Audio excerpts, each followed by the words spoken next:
here are the exercises and stretches and stuff that we're going to do to try and make you feel a little bit better. So first thing we're going to be starting off the workout with is we're just going to be doing a little bit of a lower body warm-up by just doing some bodyweight squats, and we're going to be doing some trunk activation as well. So if you remember when we were talking about the hip shift that you have on either side there, where you feel like one leg might be a little bit longer than the other, might be caused by some oblique weakness or quadratus lumborum, which is another muscle that's inside the lower back connecting the hips to the ribs. So yeah, to get this lower body warm started, all we're going to be doing is a couple of squats to get going, 10 reps at a time. And ideally, it'd be good if you can do these down to a chair. So feet just over shoulder width apart, arms straight out, push that butt back, and just sit yourself straight down up from here. But if the range of the chair is a little bit too much for you, don't worry. If you're just going to do a quarter range or something like that for the moment, half the range, it's going to be absolutely sound. Any movement's going to get those tissues to get a little bit looser, and then we can stretch them out better later. When we get into your side plank, which is what we're going to do to be able to get these obliques in the lower back working a bit more, all you want to do is lay yourself out to a big sausage shape so that we're a nice straight pencil shape all the way down. Lift those toes up, get that elbow directly underneath your shoulder, and lift your hips up towards the ceiling. Boom. And we're just going to hold on to this position for anything between about 15 and 45 seconds, just wherever's going to be challenging for you right now. This other arm, by the way, can do whatever it is that you like. It can go straight up, it can go down, it can go out here, wherever it is that you like. I normally like to just do a little 80s pose. So after we've got through squats and side planks, we want to get a little bit of stretching done. We're going to be stretching out your hips, we're going to be stretching out your glutes, so that everything around you's just got a little bit more room to breathe. To stretch out your hip flexors first, we're going to get into something called the couch stretch, although we're not going to do it against the couch. What you're going to do is get yourself into a position that looks like you're getting ready to propose towards someone. Get yourself onto one knee. This bottom leg here wants to be straight down. This leg here wants to be at a right angle, so boom, boom, straight, straight. From here, we want to try and squeeze that glute if we can do, but no worries if it's a little bit too sensitive. And get those hips and just push them forward a little bit. We should feel a stretch just going up the front of the hips here. That's going to allow the glutes to be able to get underneath the spine a little bit better, have a bit more room to push forward. And then from there, we're going to stretch out the glutes with the classic lying glute stretch. The main muscle that we're going to be stretching out here is the piriformis, which if you remember rightly on the pictures that we looked at, the piriformis is really, really close to the sciatic nerve. So if this muscle gets a little bit tight, it has a tendency to irritate that nerve. All you're going to do is lay yourself on down, bring your knees up. You're going to cross one ankle over the opposite knee. So I'm going to lift this leg up, cross that ankle over the opposite knee. From here, I'm going to turn that knee out. And then from here, all I'm going to do is bring that standing leg towards me. I should start to feel a stretch in the outside of the butt just here, but if this isn't enough right now, I can get my hands, put them behind that leg, and then lift this base leg up towards me, and that will increase the stretch from there. As I said, we should be feeling the stretch just out here at the side of the butt. Make sure that knee's pushed out the whole way, and we're just going to hang on to this, and we want to do 30 seconds on both legs with both those stretches. Oh, okay. After that, we're going to do a little bit of activation work for some of the muscle groups. So the first thing we're going to do is some sciatic nerve flossing. You're going to get yourself a chair, sit yourself down onto it, and this is what the movement's going to look like that we're going to go through. So what we're going to be doing here is you're going to sit yourself onto your butt, get yourself on a chair. We're going to lift one leg up a little tiny bit, and we're going to push the toes down and keep the head down with it. And what we're going to do is extend this leg. And as this leg extends, we're going to lift the heel up. As this leg extends, I'm going to bend this hand back. So foot goes forward, toes come up, head comes backwards, and we're just going to try and lift that leg out straight. Now, in an ideal world, we want this to come out perfectly towards horizontal, but if for now that's a little bit like something that's a range of motion that's like irritating your nerve a little bit, pointing down a little bit low is going to be fine.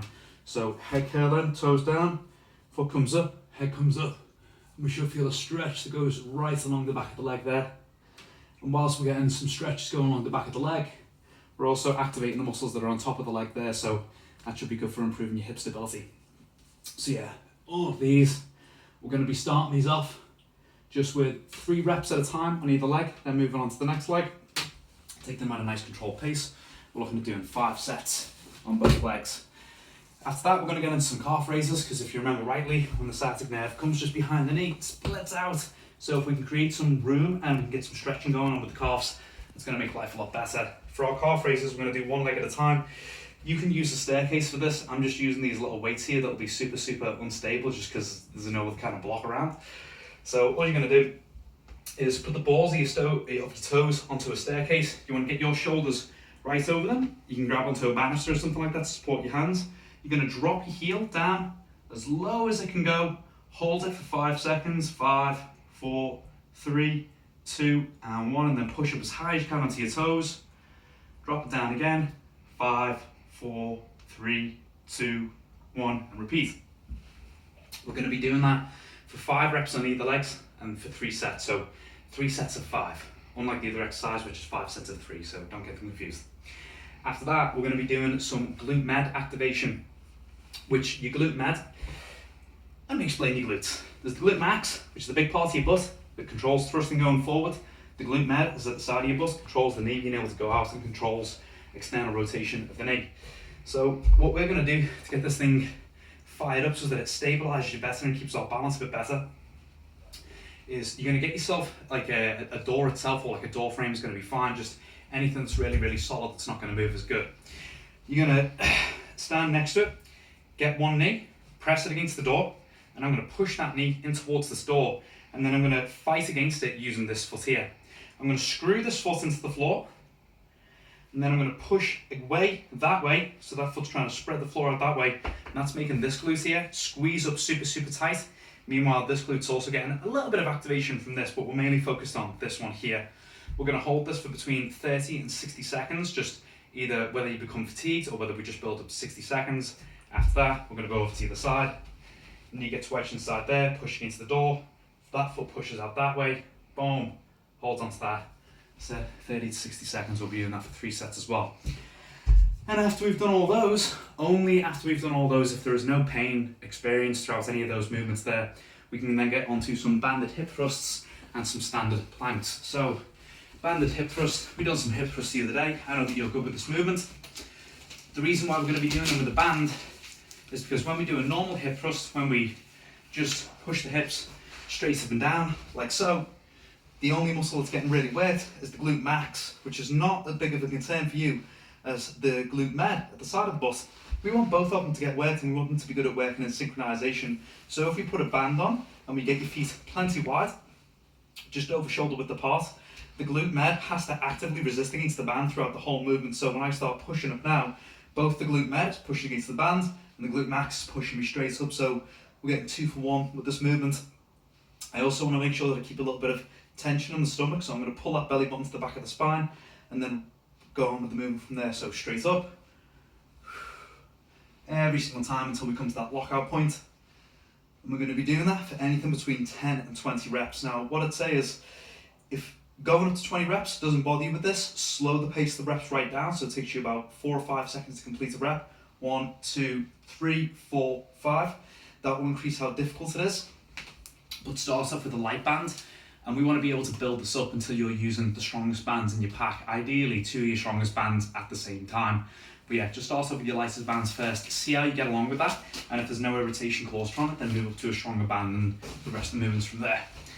After we've done your hip thrusts, we then finish off with a regular plank, and again, this is just to be able to create a little bit more stability at the trunk and keep that pelvis in a good position. All it's going to do for your plank, I'm sure you're familiar with this movement, get yourself down onto your elbows and toes. We're just going to try and hold this position here. What we want to try and imagine that we're doing when we do the plank is that we're trying to close the distance between your hips and your rib cage. So we want this thing to be crunching down into each other. We don't want to have a banana back at the back. So if I'm in here right now and I'm all flexed down at the back, we're in a bad place. We want to pull it up, so I'm trying to close those hips and ribs together, and we're going to hold that position just like so. Again, that was 3 sets of 10 to 20 reps for the hip thrusts. For the plank, we're going to be looking at about 30 to 60 seconds at a time. If 60 seconds is where we can get up to and there's no fatigue there, that's cool. We'll just do them for 60 seconds at a time, and we're still going to get benefits of just activating the trunk either way. So yeah, that's all going to be your movements. Just do those things for the moment. Let's crack on with those for a couple of weeks. I will check in with you, and yeah, we'll see how you're getting on. Peace out.